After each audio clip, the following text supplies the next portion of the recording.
One day, Edward was in the shed where he lived with the other engines. They were all bigger than Edward and boasted about it. "The driver won't choose you again," said Gordon. "He wants strong engines like us." But the driver and fireman felt sorry for Edward. "Would you like to come out today?" "Oh, yes, please," said Edward. So they lit his fire, made lots of steam, and Edward puffed away. The other engines were very cross at being left behind.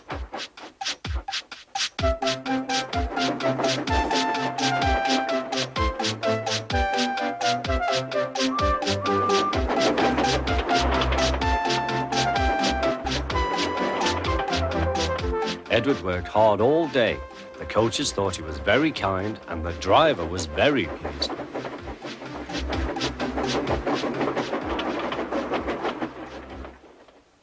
"I'm going out again tomorrow," Edward told the other engines that night. "What do you think of that?" But he didn't hear what they thought, for he was so tired and happy that he fell asleep at once. Next morning, Edward woke up to find nothing had changed. Gordon was still boasting. "You watch me, little Edward, as I rush through with the express. That will be a splendid sight for you. Goodbye, little Edward. Look out for me this afternoon."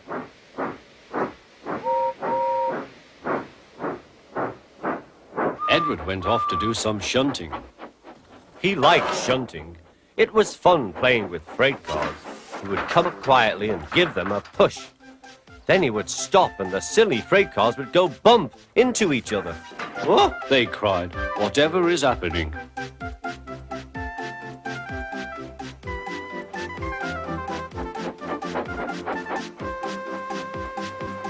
Edward played till there were no more freight cars. Then he stopped to rest. Presently, he heard a whistle. Gordon was very cross. Instead of nice shining coaches, he was pulling a very dirty freight train. "A freight train, a freight train, a freight train," he grumbled. "The shame of it, the shame of it, oh, the shame of it." Edward laughed and went to find some more freight cars. Then there was trouble. "Gordon can't get up the hill," the porter called to Edward's driver. "Will you take Edward and push him, please?" They found Gordon halfway up and very cross. His driver and fireman were talking to him severely. "You're not trying." "I can't do it," said Gordon. "The noisy freight cars hold an engine back so." Edward's driver came up. "We've come to push." "No use at all," said Gordon. "You wait and see," replied Edward's driver.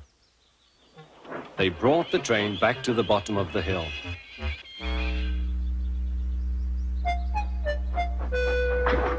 "I'm ready," said Edward. "No good," grumbled Gordon. They pulled and pushed as hard as they could.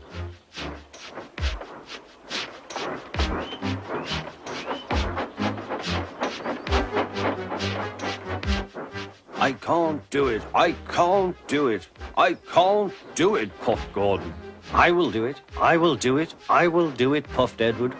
Edward pushed and puffed and puffed and pushed as hard as ever he could. And almost before he realized it, Gordon found himself at the top of the hill.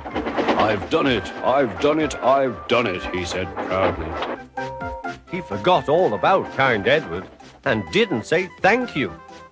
Edward was left out of breath and far behind, but he was happy because he had been so helpful.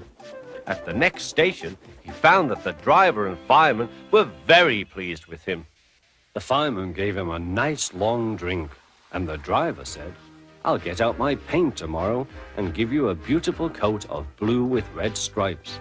Then you will be the smartest engine in the shed."